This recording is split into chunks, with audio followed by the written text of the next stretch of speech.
Hi friends, ఈరోజు గోంగూర పచ్చడి ఎలా చేయడమో చూపించబోతున్నాను. ముందుగా 250 గ్రామ్ గోంగూర తీసుకొని వాష్ చేసి క్లాత్ మీద వేసి తడి లేకుండా చూసుకోవాలి. తర్వాత ఎండిమిర్చి, 1 టేబుల్ స్పూన్ ధనియాలు, 1/2 టేబుల్ స్పూన్ జీలకర్రని ఇలా ఆయిల్లో వేయించి పక్కన పెట్టేసుకోవాలి.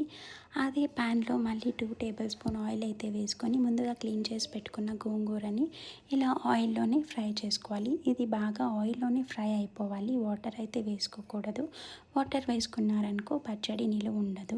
బాగా ఇలా ఆయిల్లో ఫ్రై అయితే మనకి 1 మంత్ దాకా పచ్చడి నిలువ ఉంచుకోవచ్చు. బాగా ఇలా ఆయిల్లో ఫ్రై అయ్యాక పక్కన పెట్టేసుకోండి. ముందుగా మనం వేయించుకున్న చిల్లీ, ధనియాలు, జీలకర్రని పౌడర్ చేసేసుకుందాము.